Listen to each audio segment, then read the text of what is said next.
ہر چیز، اور اللہ تعالیٰ نے خاص طور پر اہل اسلام کے لیے یہ ارشاد فرمایا کہ تم سارے امتوں سے بہتر ہو جو لوگوں میں ظاہر ہوئی، اس لیے کہ تم بھلائی کا حکم دیتے ہو اور برائی سے روکتے ہو۔ یہاں پہ ہم یہ ضرور گزارش کریں گے کہ جو مراتب ہیں وہ مختلف ضرور ہیں، اور جو بھلائی کے حکم دینے کا مرتبہ ہے وہ ذمہ داری ریاست، حکومت اور مملکت کی ہے۔ جیسا کئی بار ہم یہ مطالبہ کرتے ہیں کہ معاشرے میں منشیات کا چلن ہے یا معاشرے میں فلاں برائی اور خامی ہے، تو وہ اگر کوئی شخص اپنے ہاتھ میں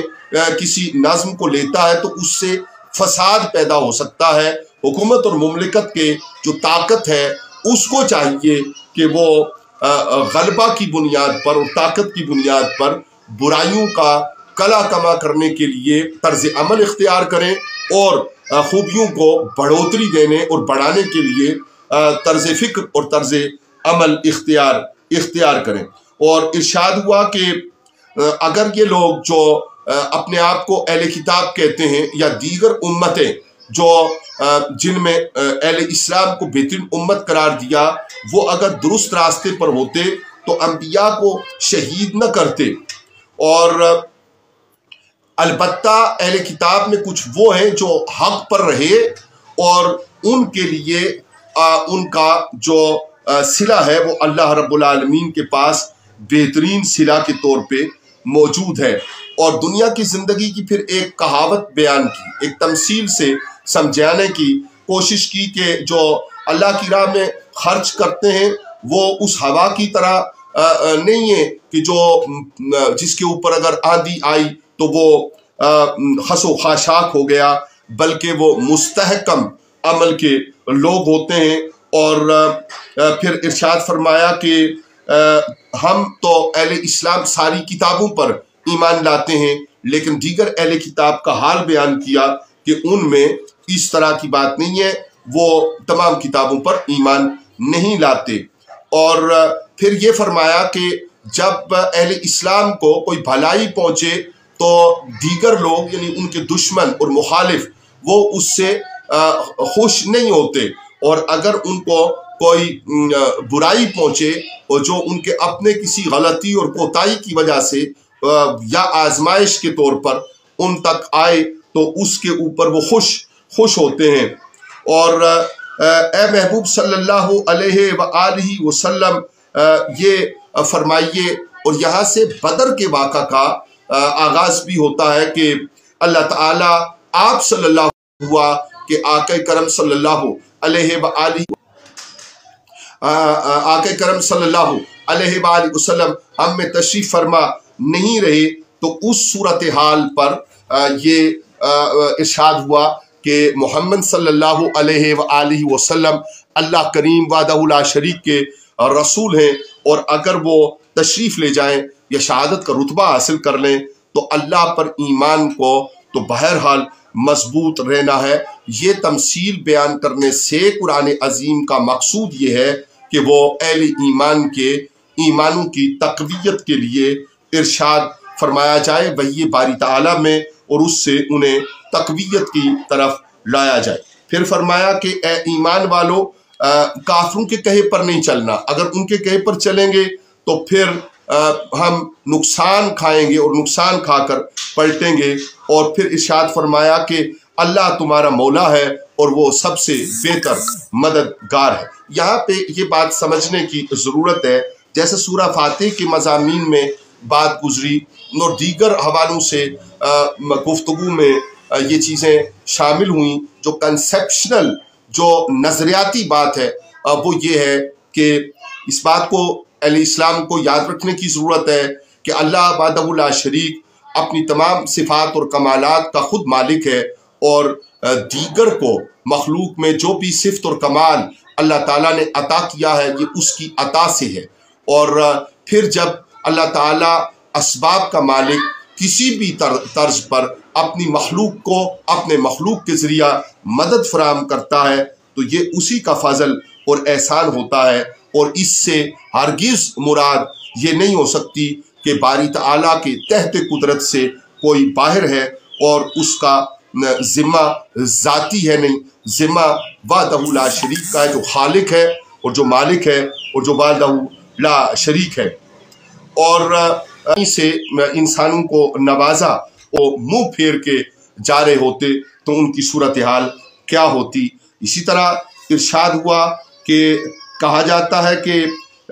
ہمارا کچھ بس نہ ہوتا تو ہم یہاں نہ مارے جاتے، یعنی یہ کہنے کی کوشش کی گئی کہ ہمیں یہاں تک موت کھینچ کے لائی، یا ہم بے بس تھے تو اس لیے ہمیں یہاں تک آنا پڑا۔ تو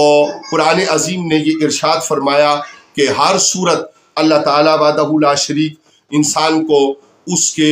انجام کے میدان کی طرف لے کر آتا ہے، اور اگر وہ گھروں میں بند بھی ہوں تو موت ایک ایسی حقیقت ہے کہ جو انہیں وہاں پر بھی پہنچنی ہو تو پہنچ کر رہتی ہے۔ اور کہا کہ اے ایمان والو، ان کافروں کی طرح نہ ہونا جنہوں نے اپنے بھائیوں کی نسبت کہا جب وہ سفر یا جہاد کو گئے کہ ہمارے پاس ہوتے تو نہ مرتے۔ تو یہ ساری باتیں فضول ہیں۔ اصل بات یہ ہے کہ جب کوئی حسن نیت کے ساتھ راہ خدا میں نکلتا ہے تو وہی اس کے لیے بہترین راستہ ہے، اور زندگی اور موت کے فیصلے رب العالمین کے پاس ہیں، اور وہی بہتر کارساز اور جاننے والا ہے کہ کس کا موت کا وقت کہاں ہے، اور جو موت کو یا زندگی کو اور اس کے امور کو باری تعالیٰ کی رضا کے لیے اور راہ جہاد میں اس کو اہمیت دے، اس کا بہترین بدل اللہ وحدہ لا شریک کے پاس ہے، اور اللہ توکل کرنے والوں کو پسند کرتا ہے۔ اور اگر اللہ مدد نہ فرماتا غزوات میں تو غالب ہونا یہ ممکن نہ تھا، اور یہ رسول رحمت صلی اللہ علیہ وآلہ وسلم کے معجزات جو اللہ کریم نے عطا کیے ان میں سے ہے کہ اللہ تعالیٰ نے غیب کی مدد فرمائی اور فرشتوں کو قتال میں مددگار بنا کر اتارا۔ اور پھر فرمایا کہ جو اللہ تعالیٰ کے غضب کو دعوت دیتا ہے وہ غضب ہی میں اور اس کی ناراضگی میں ہی لوٹتا ہے، سوائے اس کے کہ توبہ کی توفیق اور اس کے ذریعہ سے راہ راست اختیار کی جائے۔ اور پھر ارشاد ہوا کہ جب تمہیں کوئی مصیبت پہنچے کہ اس سے تمہیں نقصان ہو تو یہ کہیں گے کہ یہ کہاں سے آئی، تو آپ صلی اللہ علیہ وآلہ وسلم فرمائیے کہ تمام اللہ کی طرف سے ہے اور وہ ہر شے پر قادر ہے۔ اور مصیبت جو کسی پر آئے تو اس کے بارے میں فرمایا کہ دونوں فوجیں ملی تھیں، اور اس کو یعنی بدر کے ماحول کو یاد کیا جائے کہ جو اللہ کی راہ میں قتال کرنے کے لیے نکلے ان کی کتنے فضائل ہیں اور ان کتنے اوصاف ہیں، اور اللہ اس کے رسول صلی اللہ علیہ وآلہ وسلم کی کتنی رضا ان کے شامل حال رہی۔ اور وہ جو اللہ کی راہ میں ارشاد ہوا کہ مارے جائیں ان کو مردہ مت کہو۔ اب جب قرآن کریم یہ کہہ رہا ہے کہ یہ شہید ہیں تو ہمیں شہید کہنا چاہیے، مردہ نہیں کہنا چاہیے۔ اور وہ اللہ کے ہاں فرمان ہوا کہ رزق پاتے ہیں اور زندہ ہیں، اور یہ زندگی رب تعالیٰ نے انہیں خاص طور پر عطا کی ہے۔ اور خوشخبری ہے ان لوگوں کے لیے جو پہلے گزرے یا آئندہ آئیں کہ وہ اللہ تعالیٰ کی طرف سے اپنے خاص کرم اور رحمت کے حقدار ہیں، اور اس کی نعمتیں اور اس کا فضل وہ اہل ایمان کے لیے بہترین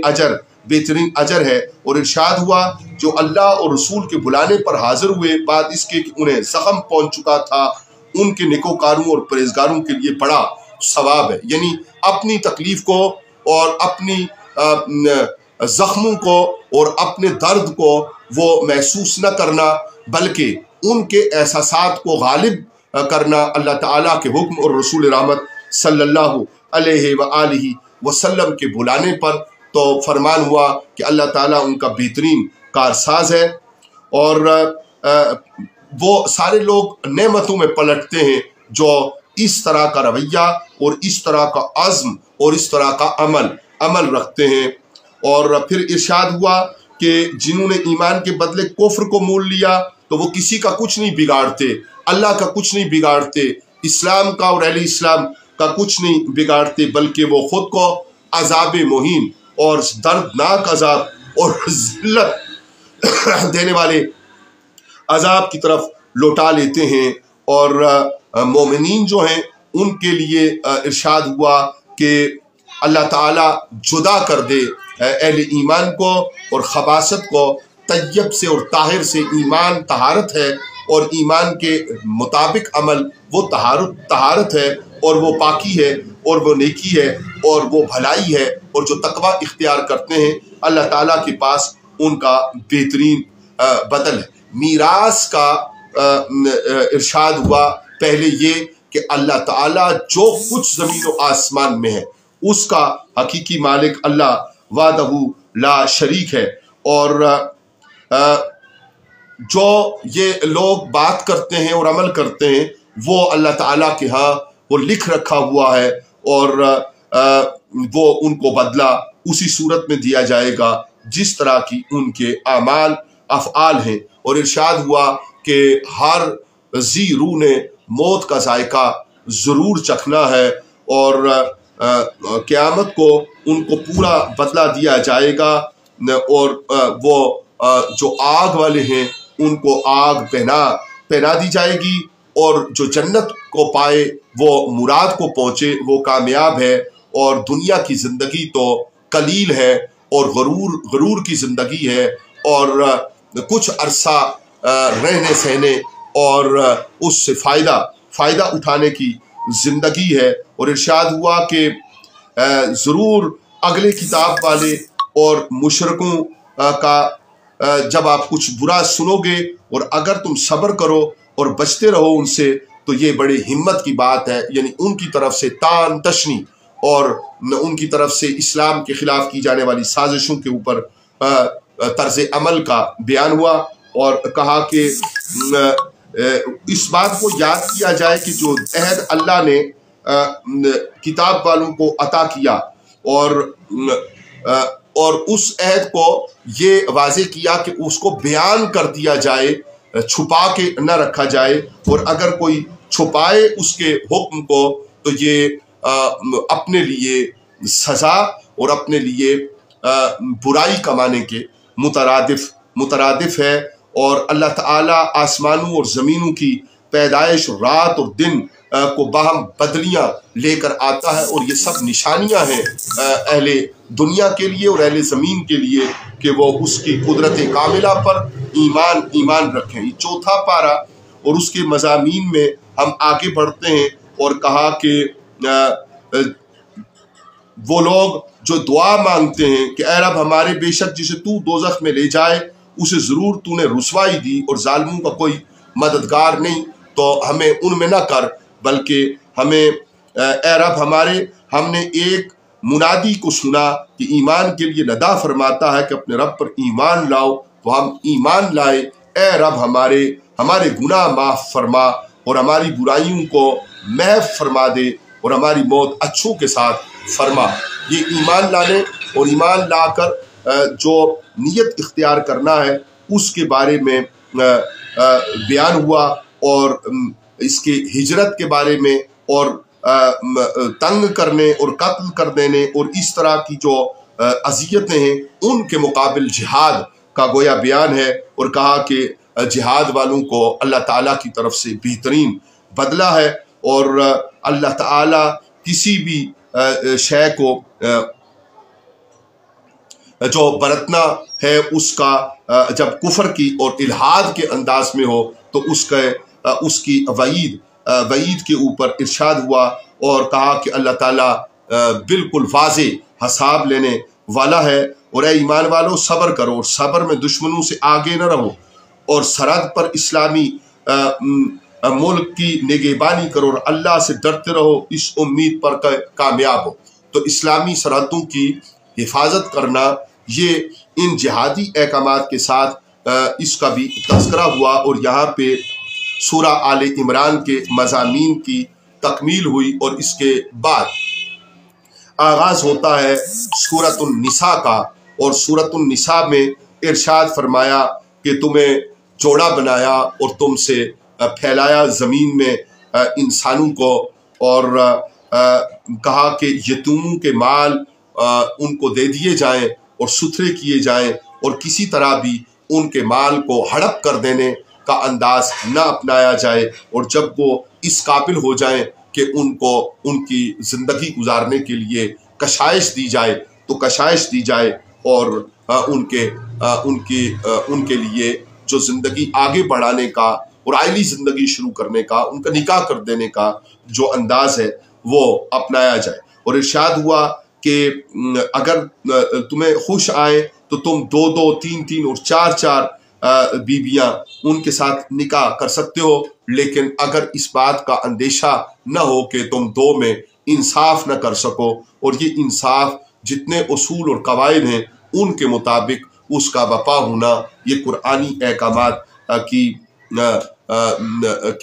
منشا ہے، اور قرآن چاہتا ہے کہ اس صورت میں اس طرح احکامات پر عمل پیرا ہوا جائے، اور کہا کہ مہر خوشی سے دے دیں، سوائے اس کے کہ اگر کوئی اپنا مہر اپنے مرد کو وہ عطیہ کرنا چاہے،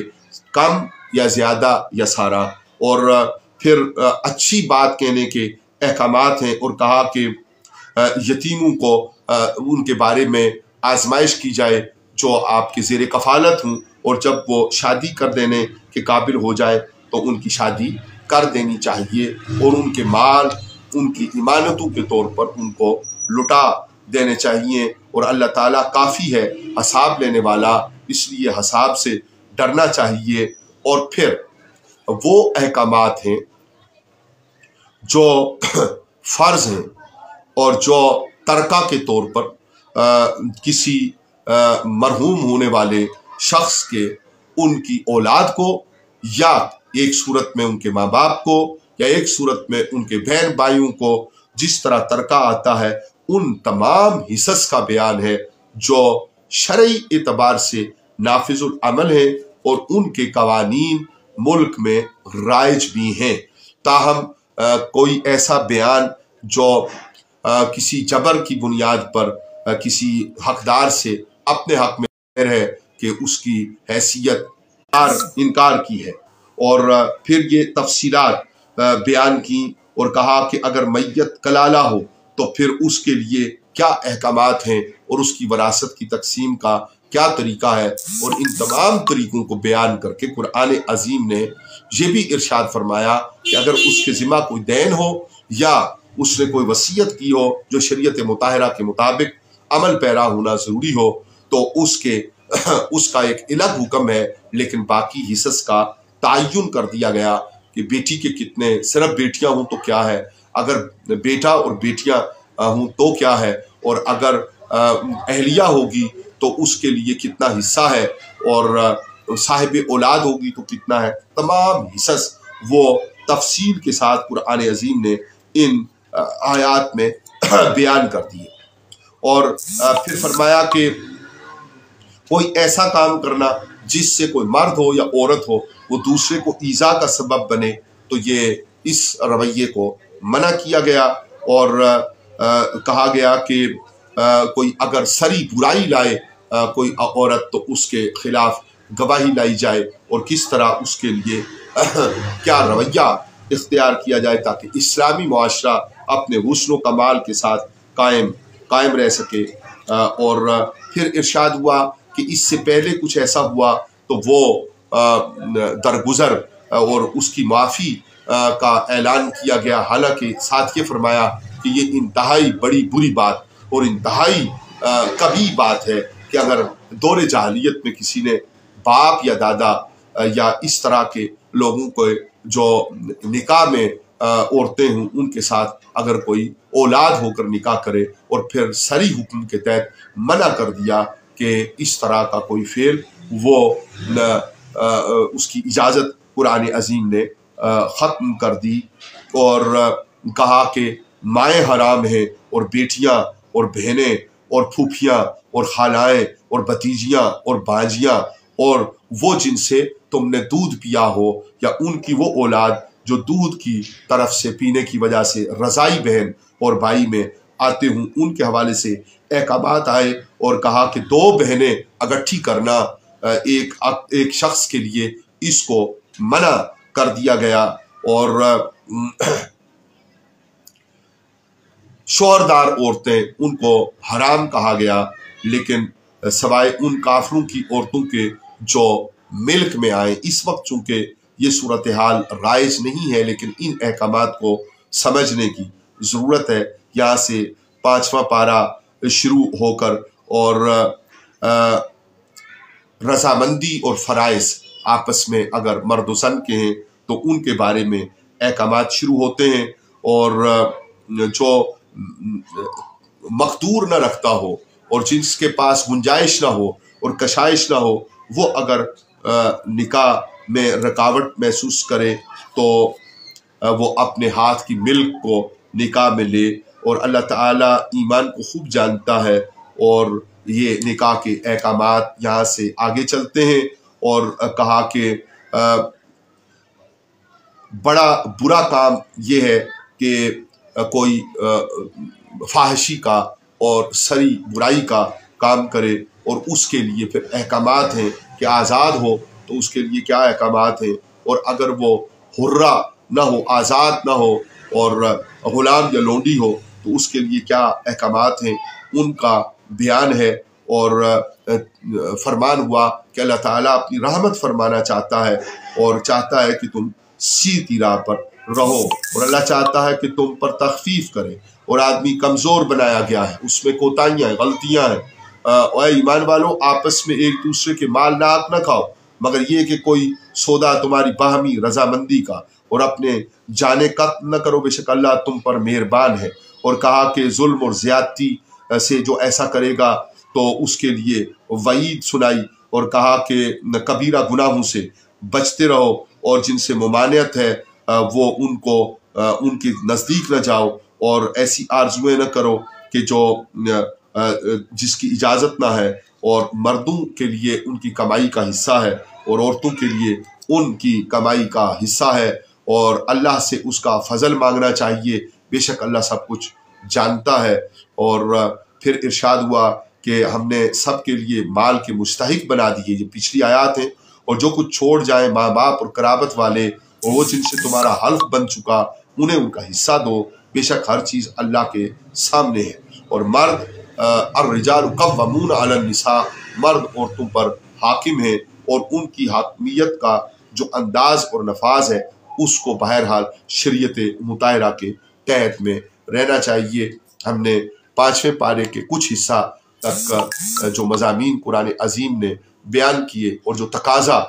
اپنے پر ایمان لانے والے اہل ایمان سے کیا، اس کے بارے میں کوشش کی کہ ہم اس کو اپنے لیے اور اپنے سننے والے خواتین و حضرات کے لیے دہرا لیں۔ یہ سلسلہ انشاءاللہ رحمان جاری رکھنے کی کوشش رہے گی۔ اللہ تعالیٰ سے کوئی کوتاہی ہو اس مضامین کے بیان میں اور اس کے جو مقاصد ہیں ان کے حوالے سے، تو اس کے لیے معافی کے طلبگار ہیں، اور امید کرتے ہیں کہ رب تعالیٰ آپ کی ہماری رہنمائی اپنی پاک کتاب کی طرف فرمائے گا، اور اس کے نتیجے میں اسلامی معاشرت، مصطفی معاشرے کے قیام اور نظام زندگی سے لے کے نظام حکومت و مملکت تک تمام امور کو بہتر طریقے سے سر انجام دینے کے حالات اور ماحول عطا فرمائے گا۔ بات رہتی ہے۔ والسلام علیکم ورحمۃ اللہ وبرکاتہ۔